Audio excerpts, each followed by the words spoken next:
Well, I have been working on getting some of these projects out of the machine shed. The machine shed is getting kind of cluttered. I mean, the bale feeder right here has been pushed back in the corner for a few days. Our disc bind is back in the shed because Ryan went out to Ted Hay. That guy needs to be gone through. And then I guess the seat on the 46 needs some attention too, but that's not what we're here to talk about. The bale feeder is ready to go.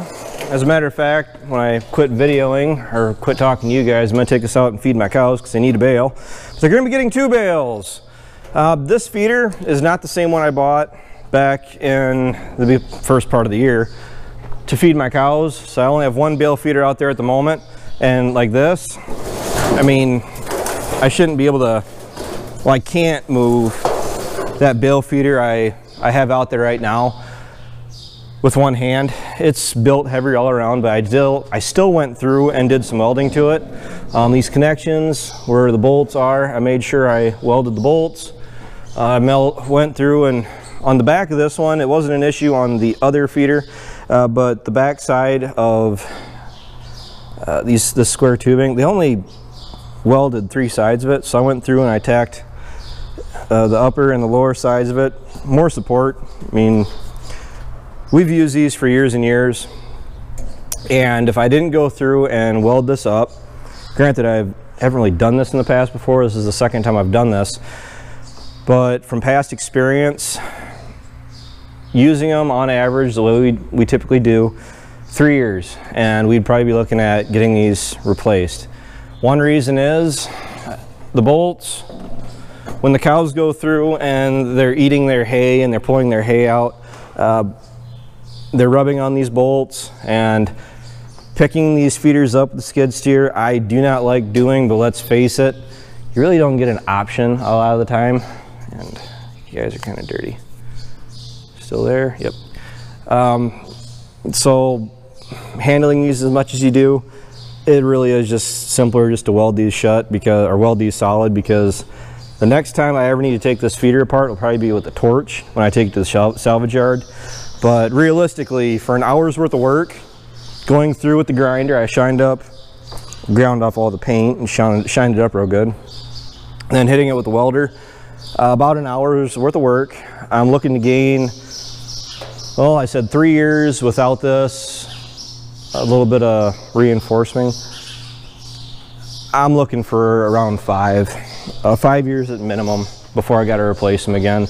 At minimum, maybe 7 to 10, best case scenario, 7 to 10 years. But it really just depends on how much you're using them, how much you're picking them up. If I keep using them pretty heavily, the way I have been, I think 5 years, if I can get 5 years out of it, I made my money back out of them, because the one I had since February, that's had hay in it every day consistently since I bought it, and the only issue it has with it is the fact that the paint is starting to rub off. So I'm sitting all right there. So I'm going to take this out, put some bales in. The reason I went and got another one, my plans were really to get 3 or 4 total, just because it'd be nice to feed them not quite so often, and then I'm not stuck with having to make sure the skid steer's back here every other day. And I have enough mouths to feed right now, because when we fed our last bale, the calves are getting to the point, I mean, they're getting 2, 3, 4, 2, 3, I got 1 or 2 that might be up in that 400-pound range. The calves are starting to fight to get up to the hay now too, so with only 1 bale feeder, there's not a whole lot of room for 40 mouths. So if I get another one out there, I mean, it takes some of the pressure off of each other. And why do I not haul some of those cows down to my place? I would like to. I haven't ruled it out. It's just that the way I stand right now with my cows need to be tagged. My calves need to be weaned off and vaccinated and cut. If I take them down to my place is not currently set up to deal with cattle. It's on the list. I mean, we're doing this feed bunk out here.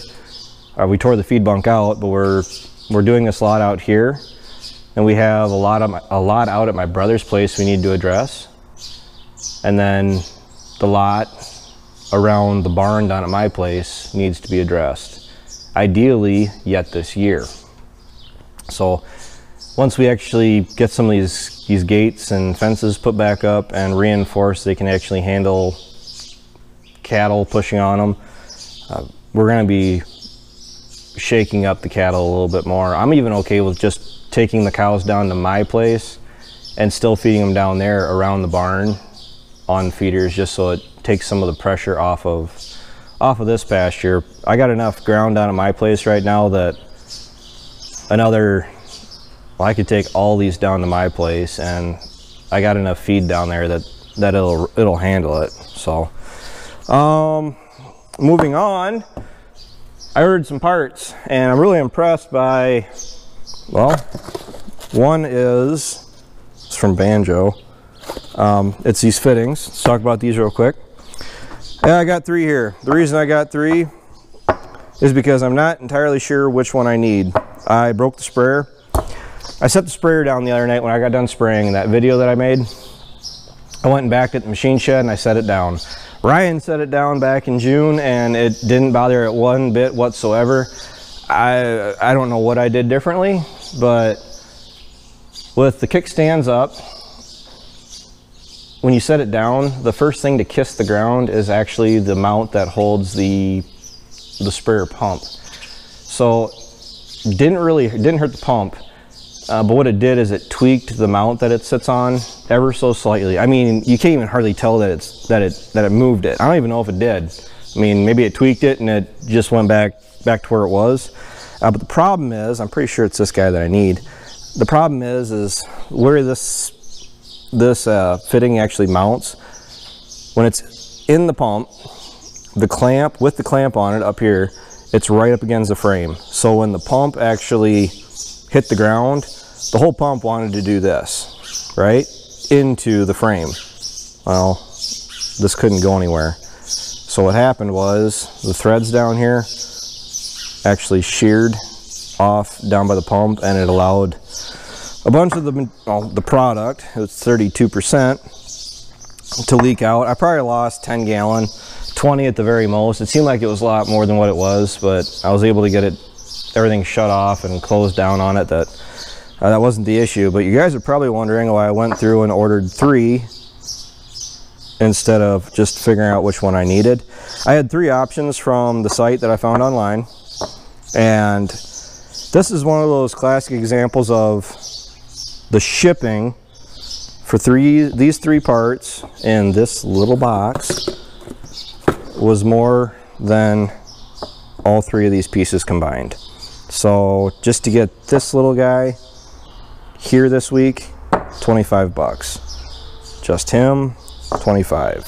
That one, 25. So my problem is, just the way my luck is going, if I ordered this guy, which I was $4, $2, $2. So I mean, I'm not out anything by ordering these. I'm really not. So my problem is, if I would have just said, all right, I only need this one, but it was wrong, well, I paid the extra money to make sure that I got it this week. And then that was another 25 bucks. Both of those wrong. Well, man, I don't know if that one is actually the one I need, but well, let's order it and then find out that I went through 2 different shipping boxes, plus missed out on, what, 4 days by then of being able to get the sprayer hooked up and running, just to find out that this is the one I need. So if these I don't need, I mean, I'm not out anything. Those are pennies to me.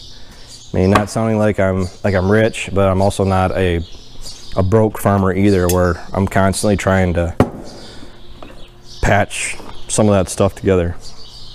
I'd take you back and show you the sprayer, but it's dark back there and I see no reason to point you guys into the dark abyss and talk without you being able to see what I'm talking about. This is from Shoop. Shoop, keeping farms running since 1977. I am really impressed with these guys. They sent me a magazine for fall of 2020. Pretty impressive. The reason I say that is because I ordered it online. And I didn't pay anything special for shipping, just what they required from me, because it's not like I need the cultivator tomorrow. But I got it, ordered it Monday morning. I had this delivered at my place by Tuesday afternoon. And I was asking, I think I asked you guys in one of the past videos where I can get the cultivator wheel assemblies, like all together. I found on another site where I could get the halves, 12 bucks for this side, 12 bucks for that side. I think it was 20 bucks for the rubber piece, and then, you know, of course you gotta get the bearing. All together, 50 bucks for these. Well, 50 bucks for this one, 50 bucks for that one. Basically pull a set screw out and I'm good to go. So that way the wheels are back on the cultivator. I have a spare. I don't have a spare, but now at least I know I can go order a spare so I can have it here. Our wheels on there are just getting shot. We actually have two that are already the white ones, but we got the one on the outside is gone and the one right next to it is going. So that is definitely going to be a preventative maintenance deal. I lost one of the S-tines, or two. No, just definitely one. I needed some new sweeps for our new sweep for it, and I don't have sweeps, or no, I have two sweeps that are actually meant for like a field cultivator, and they're a little bit too aggressive. So I'm gonna go through and make sure that they are all the same style, because this is the last tine that goes down the row right down the center, and it's meant to push the dirt over my fertilizer, and it's meant to push the dirt over towards the plant, mainly just to kind of roll any dirt over any weeds that are coming up, you know, so it's weed control. Plus, when I do set the cultivator, like tilt it backwards, this does dig. It digs down, it churns the soil up, and it does, this one does probably 90% of the work that cultivator does that goes across the field, because the front tines, the narrower ones that run right next to the plant, they are just tickling the soil just enough where you can see that they're moving dirt. So I'm glad I got this so I can start working on that.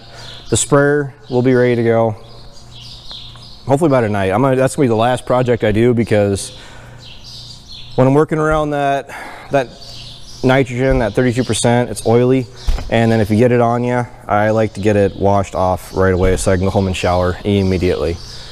And I got to go through and change the blades and grease up the disc vine. I think we're done cutting hay for a while. We should be, unless things change, which things always change around here.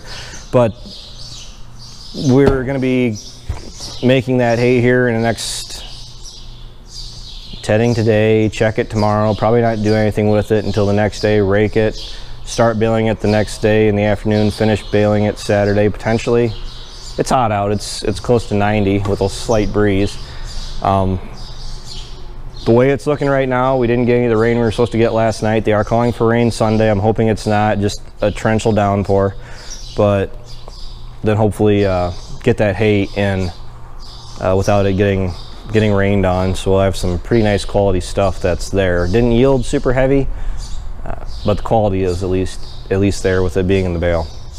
Now I have some dirt to push down at my place, fertilizer to spray down at the valley. I have to actually take the skid steer or something down and work in some of the ruts that we made down the valley, getting the last crop of hay off. And wow, we got a busy August coming up. I'll talk to you guys later.